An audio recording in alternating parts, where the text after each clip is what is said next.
Welcome to the INFOWARS Nightly News. I'm your host, Jakari Jackson. It's April 15th, 2015, and here's a look at our top stories.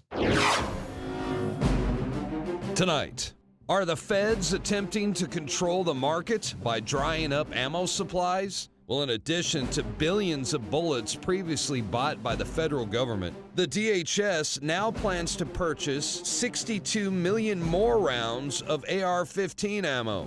Plus, Eddie Craig in studio, and he's going to teach you how to keep your ass out of jail. That's coming up next, the INFOWARS Nightly News.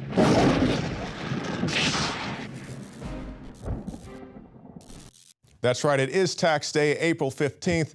And I'm wondering if you're like me and you had to pay your extortion fees to the private-run Federal Reserve. And you're talking about, what are you talking about?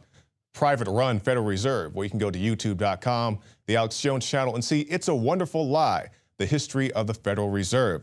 Now let's talk about the history of our border and the history of us funding our opposition, such as Al-Qaeda, such as ISIS. And right now, Joe Biggs and Josh Owens are down there on the border, going down to Mexico, trying to find out what's going on with these ISIS rebels that apparently have a base right there in Mexico. So whether it takes planes, trains, automobiles, they are determined to get to the bottom of this, and you guys can stay tuned to INFOWARS.com, also the Alex Jones channel on YouTube, and we'll bring you the latest updates as more come available. An update in a story that I guess they've been covering this since before I got here back in 2012, DHS and the bullets. The bullet scandal, it's been on Fox News, it's been all over. Many people have tried to debunk this, saying that maybe this 1,000 bullets didn't happen, or maybe this 500. Maybe there's a misstep here or there, but by and large, I believe the count that DHS has is well over 2 billion bullets.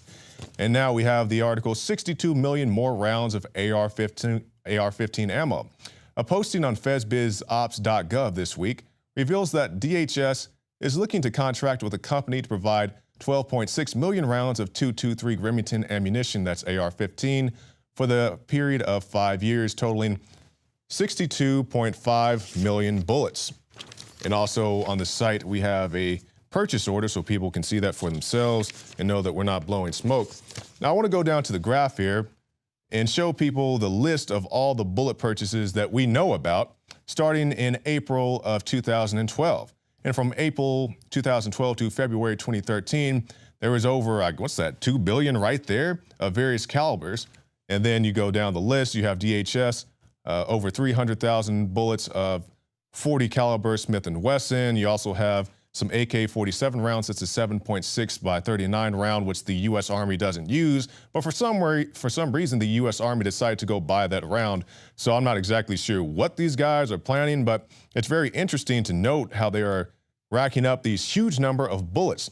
Furthermore, U.S. soldiers were shooting around 5.5 million rounds of ammunition per month during the war in Iraq, or 66 million rounds annually. So you total that up, that's how much these guys are using in an active war scenario. But now you need all these mass purchases of bullets for DHS. And I'm like, what do you guys need all these bullets for? Meanwhile, you, the normal citizen, if you want to go buy a box of, or maybe more than a box of shotgun shells or .223 rounds for yourself, and you say, hey, I want to buy in bulk like DHS does so I can get a discount, they want you to fill out a paperwork. They want to put you on some background check system. We need to know how many rounds of bullets that you're buying and what your purposes are for buying said bullets. Like, well, why don't you tell me why you need all these bullets if you want to come and crack down on me? So we'll keep you up to date on this, and good job to Paul Joseph Watson. He's been covering this since, 2012, and now we have 2 billion or so bullets. So it's a whole lot right there. And speaking of a man who caught a bullet recently, I've seen a lot of police shootings, did a lot of reports on this, and recently there's a guy who was stopped by police, and the officer said, hey, I need to see your license and registration. The man says, no problem, officer. I will retrieve said documents. He goes and reaches for them, and then the police shoot him in the stomach. Can I see your license, please? Get out of the car! Get out of the car! Get on the ground! Get on the ground! I just got my license. You think you're my license? I grabbed my license right there. That's my license right there. Put your hands behind your back. Put your hands behind your back. And this is one LeVar Jones of South Carolina. He was shot in the stomach for the accursed seatbelt violation. Plenty of hostile criminal activity right there. But the cop was sacked and charged with felony assault and faces a maximum of 20 years in prison if he is found guilty. And this is happening more and more. It happened last year here in the city of Austin. Luckily, the guy didn't get shot, or I'm pretty sure he didn't die. I'd have to double check that, but I don't think the guy died.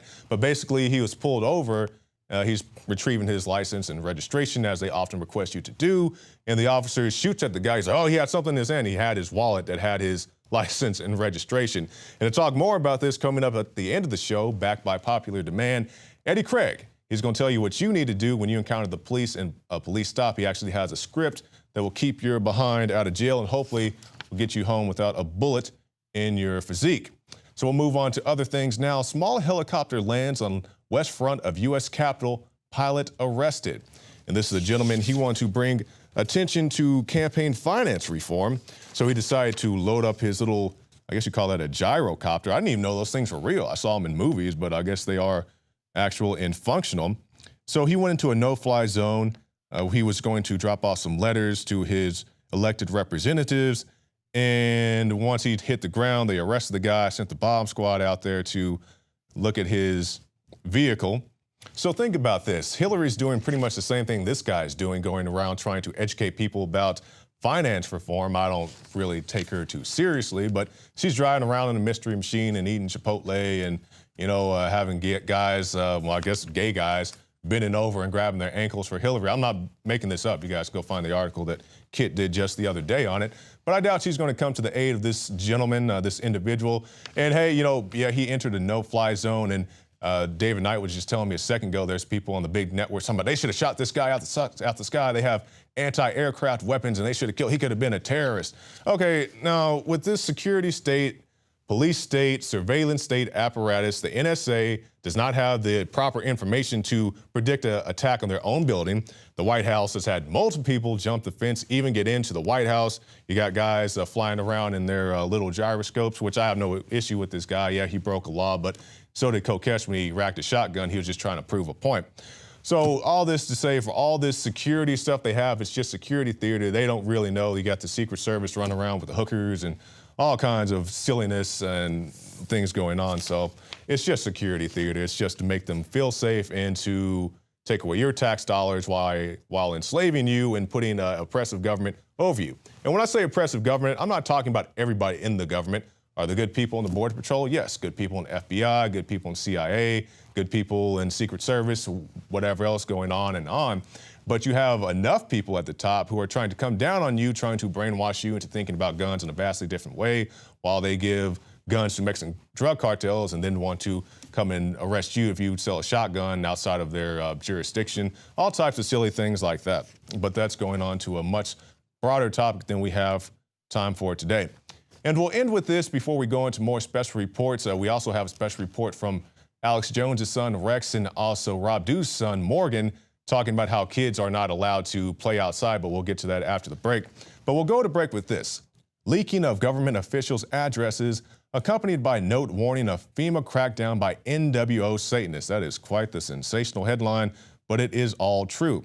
The material was apparently hacked from an unknown source, and the insinuation of right-wing extremists are to blame. So basically, somebody hacked into some classified records, got the information for people who work in DHS, FBI, whatever else, and now they're threatening these people. And as I was just saying a second ago, do I take exception to some of the vast overreaches and outright criminal activity by some of the people in these organizations?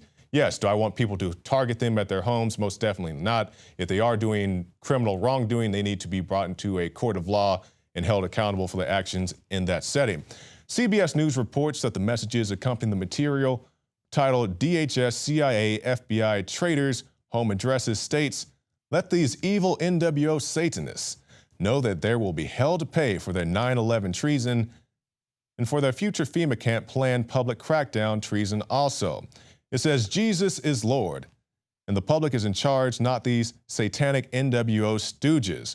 So let's stop right there and address this. These, I guess you would call them talking points, talking about all these Satanists and the FEMA crackdown.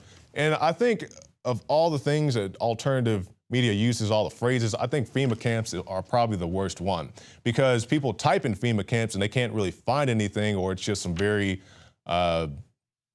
disreputable people just spouting about information, as opposed to somebody asks me about FEMA camps, I direct them to things such as Rex 84, that is a plan for martial law in our country that will put people in FEMA camps. So there you go, that's a little tip for the day. And let's talk about Reuters and USA Today, as well as other media outlets, have picked up on the story. And they are reporting that the terms are being used and accompanied by data used by conspiracy theorists to refer to totalitarian world government, talking about the NWO. And while they would like you to very much believe that the NWO is the creation of Alex Jones or somebody around that type of genre, you can see videos, and we're about to play one for you right now. Multiple politicians, including American presidents, heads of states, many other people as well, using the term New World Order, world government, the type of world government we would all like to achieve. I believe that's an exact quote from one Barack Hussein Obama. So while they're trying to tell you that New World Order has no basis in reality, it very much is a plan. I'm not saying it's fully enacted, but it's a plan that some people would like to see, including former President George Bush Sr. Let's go to that report now, then come back with more special reports. We have before us the opportunity to forge for ourselves and for future generations a new world order, a world where the rule of law, not the law of the jungle, governs the conduct of nations. When we are successful, and we will be, we have a real chance at this new world order, an order in which a credible United Nations can use its peacekeeping role to fulfill the promise and vision of the UN's founders. It is a big idea, a new world order, a world in which there is the very real prospect of a new world order. After 1989, President Bush said, and it's a phrase that I often use myself, that we needed a new world order. There is a chance for the President of the United States to use this disaster to carry out what his father, a phrase his father used, I think, only once, and hasn't been used since, and that is a new world order. So that the problem of the Bush presidency will be the emergence of a new international order. Within the next 4 years, we will see the emergence of a new international order. The beginning of a new international order. The pieces are in flux. Soon they will settle again. Before they do, let us reorder this world around us. I think his task will be to develop an overall strategy for America in this period when really a new world order can be created. It's a great opportunity. It isn't just a crisis. It's about the future of Europe and a new world order. There's a need for a new world order, but it has different characteristics in different parts of the world. But today, with Asia already outproducing Europe, India and China are clearly becoming part of our new order. We are now facing a common challenge. And the challenge is how to build a world order for the first time in history on a global basis. So, in conclusion, ladies and gentlemen, a new world is emerging. It is a new world order with significantly different and radically new challenges. The affirmative task we have now is to actually create a new world order. Good evening, everybody. President Obama and British Prime Minister Gordon today calling for a new world order to tackle our global economic crisis. And the president outlined his vision of a new world order in which the U.S. would participate fully. We've got to give them a stake in creating the kind of world order that I think all of us would like to see. So I see a world order in the future with a multipolar world order. I think a new world order is emerging, and with it the foundations of a new and progressive era of international cooperation. But in a globalized economy, we are going to have to take global responsibilities, and there is going to have to be some semblance of global governance. Never before has a new world order had to be assembled from so many different perceptions or on so global a scale. Nor has any previous order had to combine the attributes of the historic balance of power system with global democratic opinion and the exploding technology of the contemporary period. And I strongly believe India will be a central actor in the new world order. There also exists an extraordinary opportunity to form for the first time in history a truly global society. 2009 is also the first year of global governance with the establishment of the G20 in the middle of the financial crisis. The climate conference in Copenhagen is another step towards the global management of our planet. New World Order is the headline in the Globe and Mail in Canada. Is this global governance at last? Is it one world, the central bankers in charge? But aren't we all just living and dying for what the central banks do? Of course we are. We are absolutely slaves to central banks.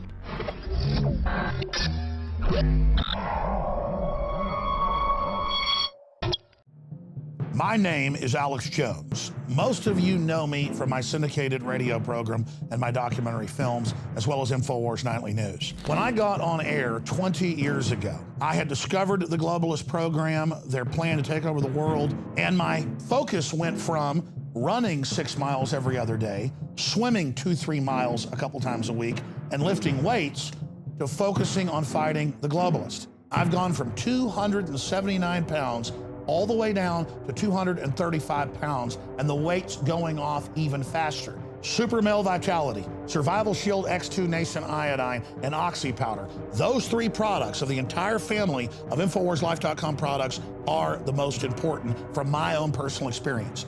And it wasn't just that my weight loss accelerated. My muscle mass increased. My stamina, my energy levels exploded. Now is the time to take action. Start your journey today with the Alex Challenge Pack. It's the trifecta of change. Secure yours today and get free shipping for a limited time at InfoWarsLife.com or 888-253-3139.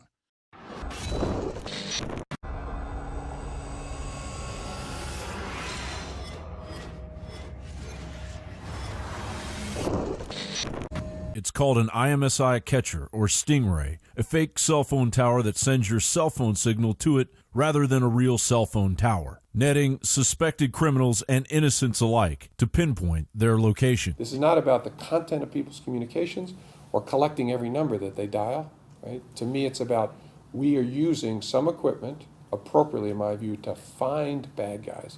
I don't want to say too much about that because I don't want the bad guys to know, right, how we might be able to find them.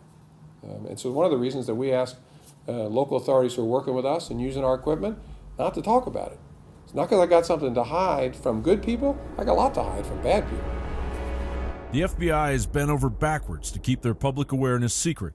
The provisions required by local and state police are straight out of a George Orwell novel. Police are not allowed to talk about the technology in press releases and court documents during judicial hearings or during other public forums or proceedings. If a district prosecutor intends to use details about how the Stingray works during a court case, police must alert the FBI in order to allow sufficient time for the FBI to intervene to protect the equipment, technology, and information from disclosure and potential compromise. If the agency receives a court order demanding release of the information, the agency must notify the FBI in order to allow sufficient time for the FBI to intervene. If the agency receives a FOIA request seeking information about the Stingrays, it must alert the FBI to allow sufficient time for the FBI to seek to prevent disclosure through appropriate channels. A dystopian tug of war caused the FBI to have cases thrown out to protect the technology. 2012, Buffalo, New York, Judge Patrick H. Niemoyer detailed against the FBI's orders how a deal was struck between the FBI and the Erie County Sheriff's Office to drop criminal charges rather than reveal any information concerning the cell site simulator or its use. The record showed that of the 47 times the Sheriff's Office used Stingrays in the past 4 years, it apparently only once obtained a court order, contradicting the Sheriff's own remarks. Stingrays are an advanced surveillance technology that can sweep up very private information, including information on innocent people, said NYCLU Western Region Director John Kerr III. If the FBI can command the Sheriff's Office to dismiss criminal cases to protect its secret Stingrays, it is not clear how the $350,000 we are spending on Stingray equipment is keeping the people of Buffalo safe. They were more dedicated to the lawless unconstitutional violation of civil liberties by spying on people without getting search warrants than they were to developing legitimate intelligence which would help secure our freedom or our safety. These records confirm some of the very worst fears about local law enforcement's use of this expensive and intrusive surveillance equipment, said NYCLU staff attorney Mariko Haros. Not only did the sheriff's office promise the FBI breathtaking secrecy to keep information about stingrays as hidden as possible, it implemented almost no privacy protections for the Erie County residents it is sworn to protect and serve. It was revealed last year that the federal government is using dirt box devices similar to the Stingray device to collect data on the unsuspecting population. The ACLU has identified 50 agencies in 21 states and the District of Columbia that own stingrays. Charlotte is one of the few cities that actually has stingrays, and we do see some pretty substantial Fourth Amendment concerns with stingrays. We know that they're collecting at least location information, but there could be more information that they're collecting, and I think that we really need to see again, that warrant requirement. In a letter to Homeland Security Chief Jay Johnson and Attorney General Eric Holder, Senators Chuck Grassley, Republican of Iowa, and Patrick Leahy, Democrat of Vermont, expressed their concern that no search warrants are obtained when FBI agents use the devices in public. Police scanner audio obtained by the hacktivist group Anonymous appeared to reveal that the Chicago police were using a stingray to intercept phone calls from an Eric Garner protester. Police departments are now lobbying to get the more powerful $460,000 4G cell phone upgrade known as Hailstorm. Blocking the current 2G Stingray technology requires you to find the device information in your phone known as WCDMA Preferred. Change that to WCDMA only, and the Stingray can't track you. It's open season on our privacy and Fourth Amendment rights, and we're all paying for it. We have before us the opportunity to forge for ourselves and for future generations a new world order, a world where the rule of law, not the law of the jungle, governs the conduct of nations. When we are successful, and we will be, we have a real chance at this new world order, an order in which a credible United Nations can use its peacekeeping role to fulfill the promise and vision of the UN's founders. John Bound for INFOWARS.com.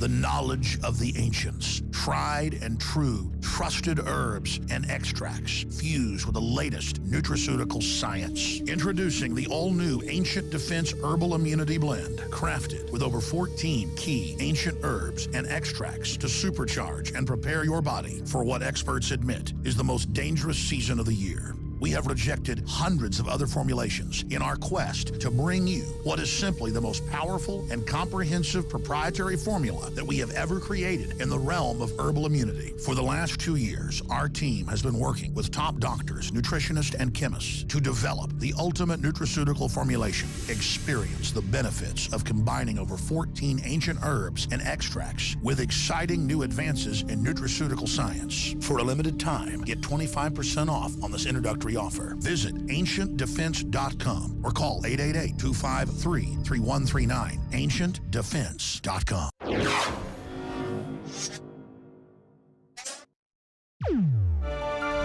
Do you remember the good old days when you could have a lemonade stand without having a permit? Back when you could play with water guns and BB guns without being kicked out of school. A time before, former surgeon generals wanted to teach your children how to masturbate. Well, those days are long gone because this is not the Twilight Zone, but this is the year 2015. And in the year 2015, if you want to build a box fort in your front yard, that's not okay. Big Brother does not give you the approval to do such actions. And now our children are falling victim to this. And now we have Rex Jones and Morgan Dew, the children of Alex and Rob Dew, respectively, who are going to tell you what it's like to be a child in today's day and age. Morgan, come over here. Check this out. Look, I'm gonna feed you some GMOs. I am Cheney. Man, look at all this cool stuff, man. What do you think is cool? It's like, I like that over there, but that's okay. I like that thing. Found it. We have found it.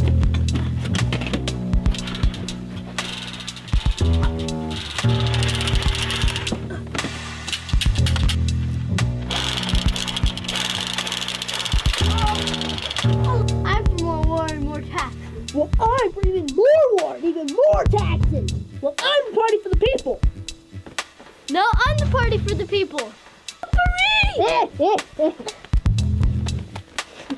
What you were just watching was an example of kids running free and playing without any adult supervision. But what we have today is a now criminalized war on childhood. Now, to help you understand how vast the war on childhood really is, I have my friend here. His name is Morgan, and he's going to help me go over and explain some of the recent articles in the world today on how this is being implemented by governments worldwide. Morgan? So, the first article we have is by Counter Current News, and it's city forcing a family to destroy a completely awesome cardboard fort. This family in Utah, their dad made this cardboard fort, and then the city government comes and says, you have to tear this down. It's illegal. And how fast was the notice? He had it up, and then the city government came and said, you have 15 days to take this down or else. It actually says this right here. But the city of Ogden has their own name for this curbside chateau. That we had garbage in our yard. Specifically cited are a large pile of boxes. This notice arrived from the city telling the Trentlemans to take the fort down or face a fine. If they fail to pay, they can also file criminal charges against us and levy the fines as a lien against the house. So they're not playing. So I would like to just explain like how awesome this looks. I mean, it's a castle, it's got trapdoors, slides, it's insanely awesome. That's not really important to the American viewer, is it? Now, how dangerous was it? Did it have machine guns? Did it have anti-tank missiles? No. Did it have a flamethrower? No. That is terrifying. Ladies and gentlemen, this is a terror fort.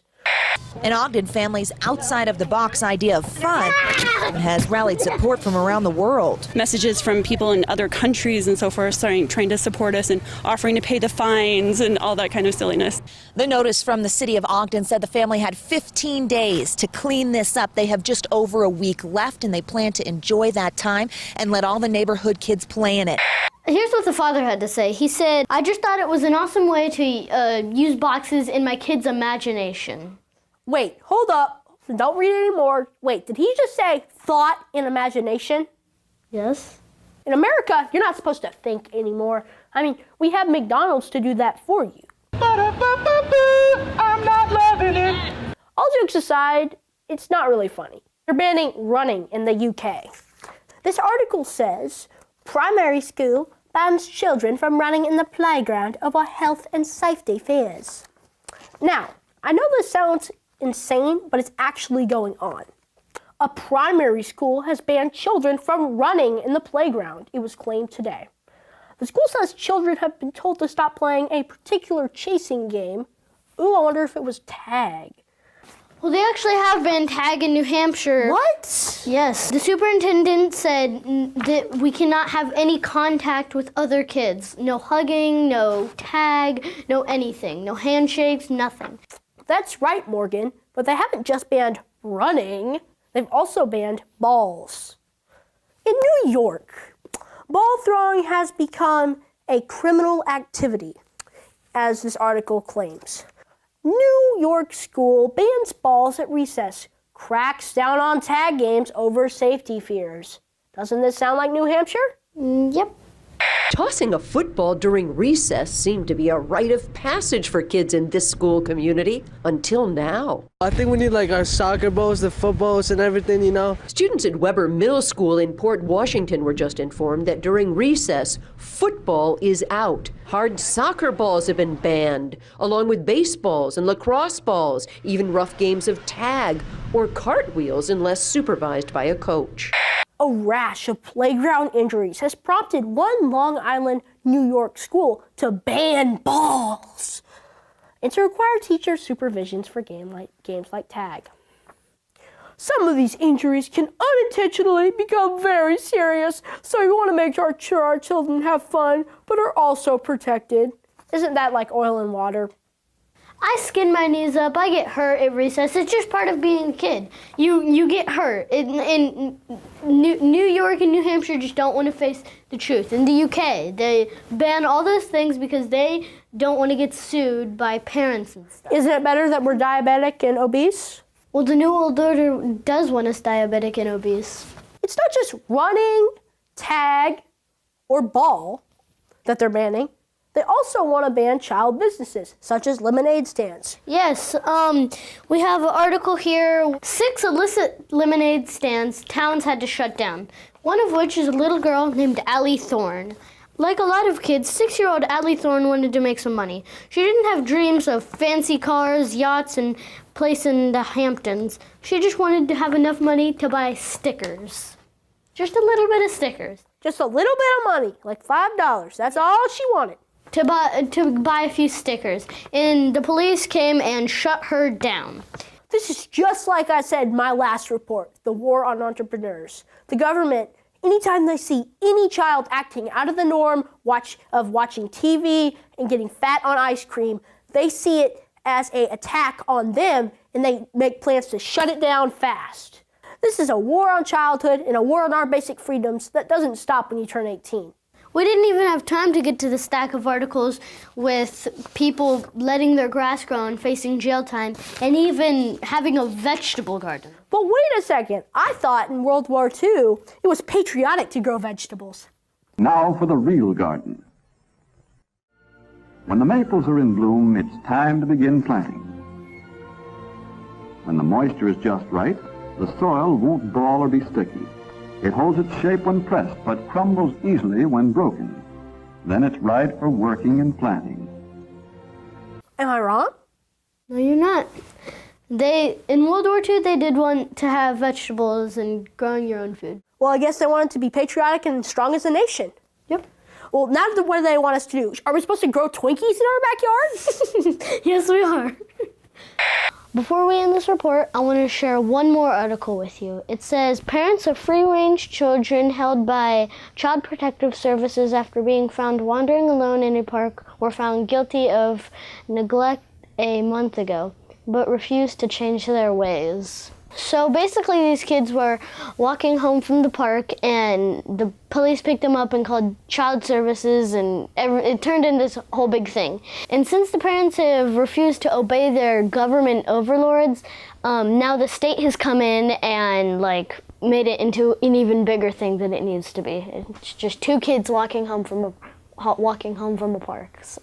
And maybe that's why Judge Report has just reported that kids are more stressed out than adults. Just remember, parents, we're kids and we like to be free and independent. Well, most of us do. And don't forget, don't inject us with vaccines. I think we've basically covered the war on childhood and freedom today. But it doesn't stop here. Go on INFOWARS.com to learn more. This is my friend Morgan. We're going to see some more of him in our new report that's coming up, Democrats versus Republicans. Stop the war on childhood now! Go to INFOWARS.com. And a great job there by those 2 young reporters. Well, that's going to be it for my portion of the news, but when we come back after this break, back by popular demand, Eddie Craig. He's going to tell you what you need to do when you encounter the police and the steps you need to take to keep yourself out of jail.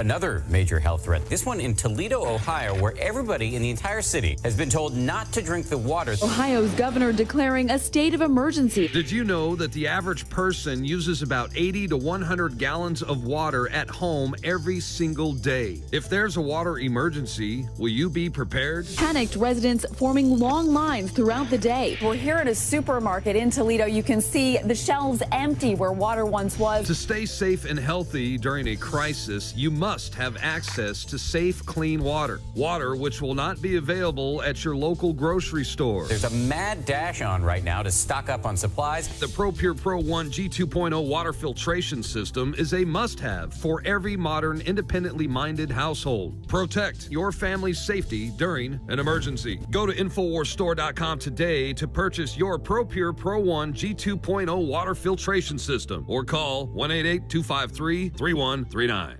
INFOWARS Life and InfoWarsLife.com is extremely excited to announce our latest release, Winter Sun, a revolutionary type of vitamin D3. Winter Sun is a premium quality vitamin D3 nutritional supplement. It is produced by extracting oil from healthy, nutrient-dense plants known as lichens. Every batch is analyzed for purity and D3 content. It's completely free of toxins and allergens. Simply put, if you want the best at an extremely low price, this is it. Winter Sun is the result of our pursuit of the best source of vitamin D3. The research and development took over 2 years, but the result, as verified by independent laboratories, is the best vegan vitamin D3 product in the world.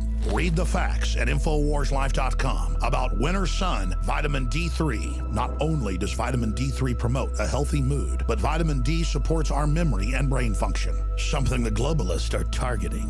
Visit InfoWars.com today or call 888-253-3139.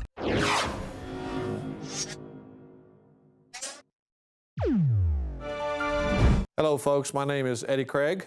I am from Rule of Law Radio. You can listen to our show on LogosRadioNetwork.com on Monday nights from 8 to 10 p.m. Central Standard Time. I have been asked back to make a short presentation over the do's and don'ts of traffic stops as they exist here in Texas, but will generally apply across the nation. So please bear with me as I go through this. I'll try to keep it short and sweet and to the point.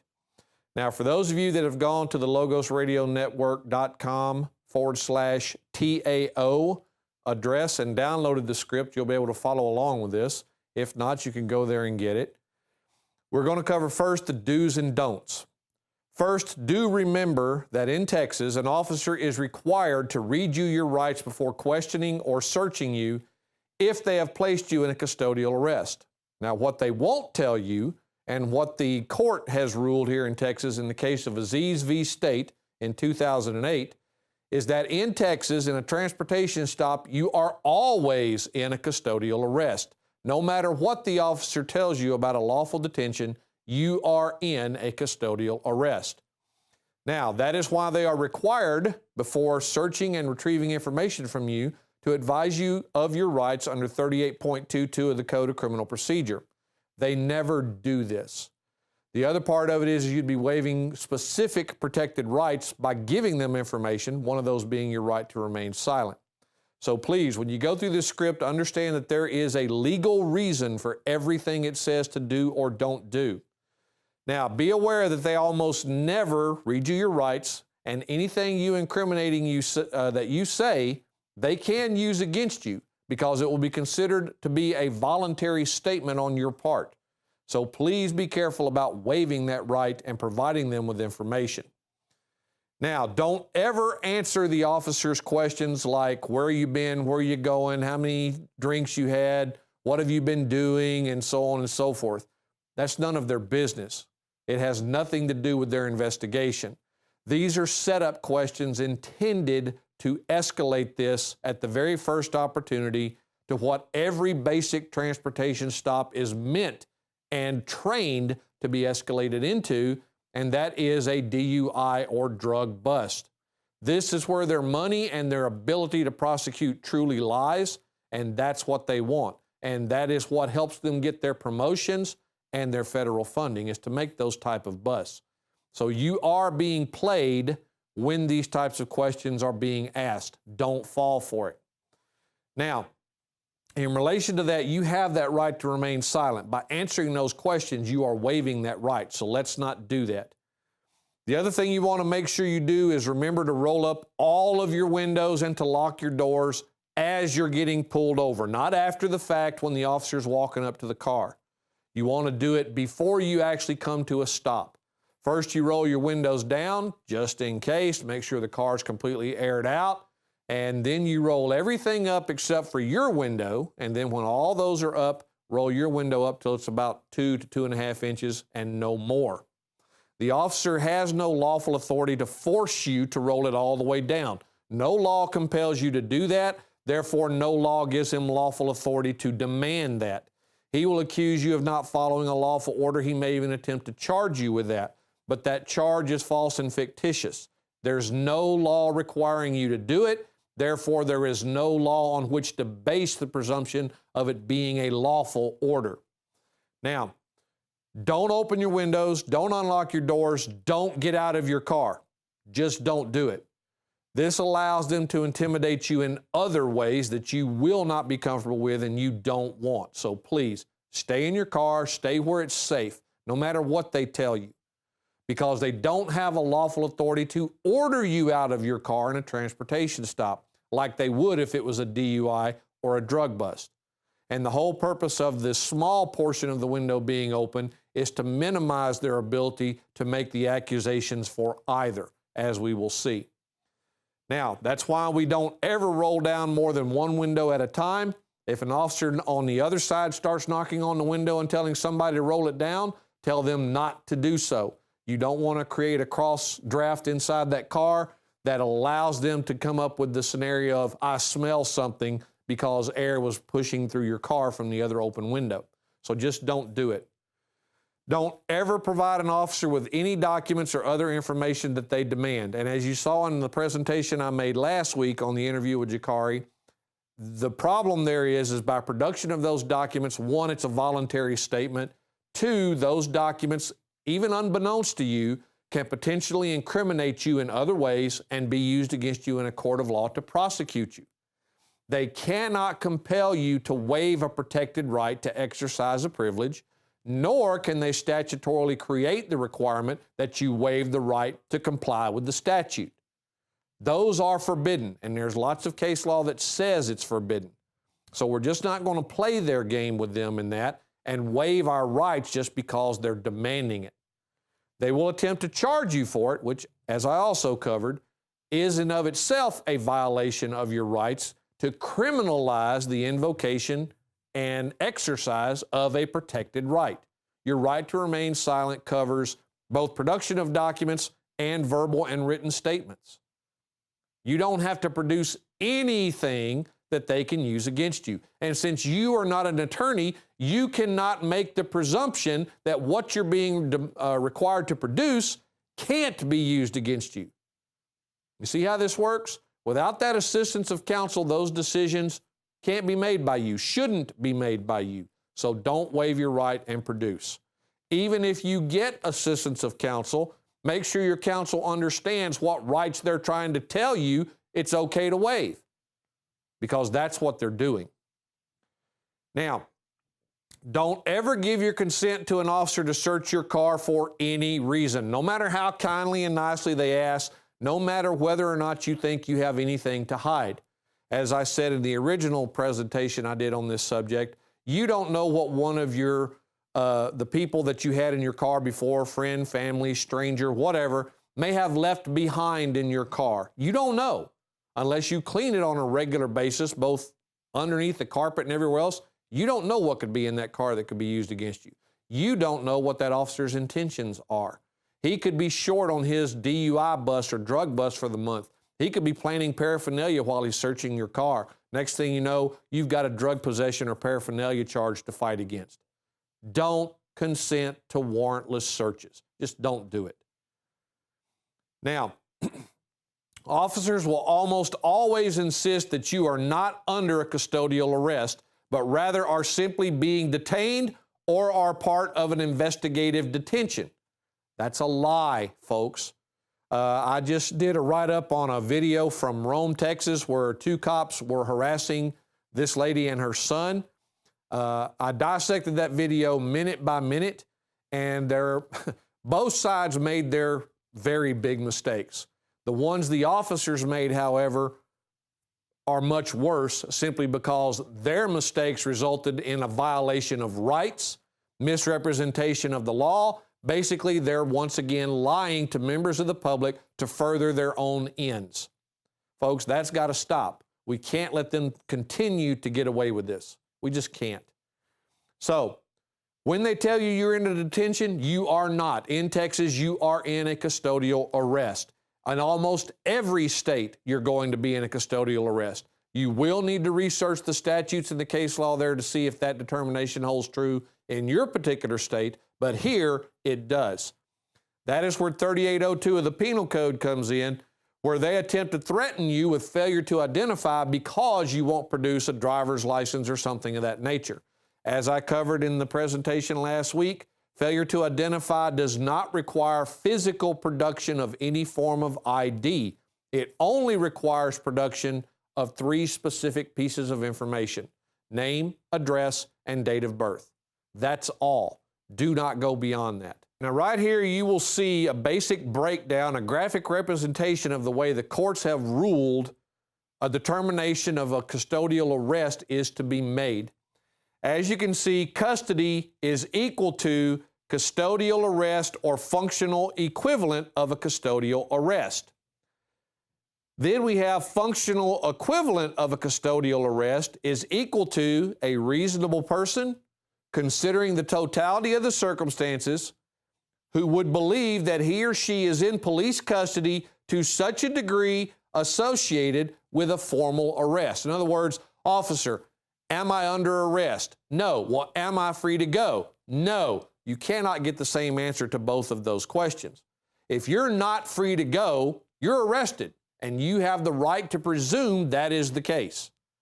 Custodial detention, no such thing. It's a custodial arrest. Investigative detention, you're not allowed to leave. You can make the presumption that you are under custodial arrest, but until the officer actually tells you you are under arrest, you are actually under no legal obligation to comply with 38.22 of the Penal Code on failure to identify. You cannot provide false information to the officer under a detention or a custodial arrest, but you are not obligated under a detention to provide them with any information, even your name, address, and date of birth. All right, as you can see, once the interrogation begins about producing your information and your decision not to do so, all right, and why, all we do in this script, as I've said before, is to protect our rights. We don't get aggravated, we don't lose our temper, we don't shout, we don't attempt to educate the officer or school him on his job. We simply protect our rights. Invoke, demand, protect. That's the rule. Anything coming out of your mouth that isn't doing one of those 3 things is the wrong thing. Now, be certain to keep your face as far away from the window opening as possible while sitting normally in your car. Never speak directly into the officer's face or into the opening. Why? Because that gives them the opportunity to say they smell something on your breath like alcohol, even if they don't. Same thing dealing with the interior of your car. If they can stick their face halfway into your car, they can say, "Oh, I smell marijuana, get out of the car." Now, an officer's sense of smell is not admissible evidence in court, but the courts have allowed them, despite the fact that they're running their job with a head cold today and couldn't possibly smell burning cabbage under it, the point being that they will make it up. So don't give them the opportunity. I have helped somebody while on the phone numerous times, and I have had officers pull this little stunt right here. The officer will say something resembling, "Sir or ma'am, I smell alcohol or marijuana, and I'm going to have to ask you to step out of your car." Don't fall for that. The moment those words come out of their mouth, and you need to be expecting them because, like I said, they are here to escalate this from a traffic stop to a DUI or drug bust, and this is one of their major tools for doing that. Even if they find nothing, they've still managed to search your car without a warrant, get you out of it, force you into a field sobriety test, and if you refuse, they're now going to attempt to punish you by administratively depriving you of a license, if you have one, and so on and so forth. This is all to compound the problems you're going to go through, not them. And if you let them do it, they will get away with it. So the moment the officer says something to that, or they ask you some question like, "Are you aware that you allegedly did something and I'm going to have to ask you to step out of the vehicle?" Rest assured they're lying. And if they're not, well, then you didn't follow the other instructions I gave a few moments ago.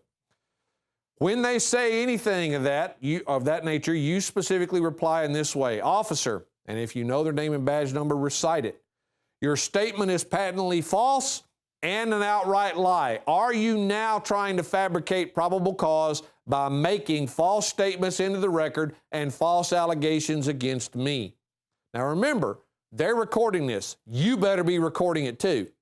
And they're going to understand that you just caught them red-handed trying to make this escalation. That's going to be on their video. And if you manage to get this out articulately, they're not going to have any basis for saying you're under the influence, because someone under the influence is going to trip all over this trying to make this statement. Now, if you are under the influence, not a lot of them will be able to do for you in that regard. Your best bet is to just shut up.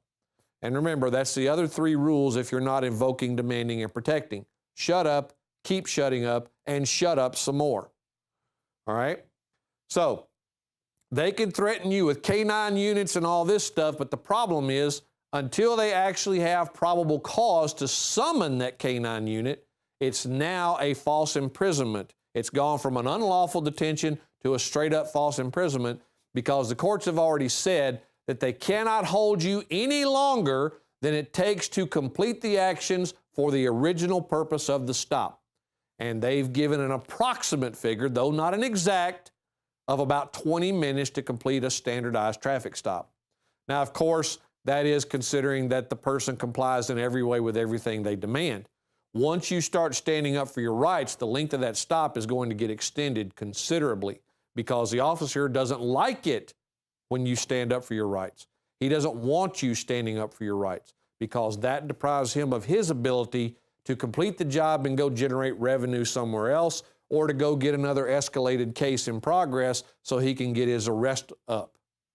So people, the script was written to protect you. Everything in it is based upon existing case law and the controlling case law on each and every aspect of what we do.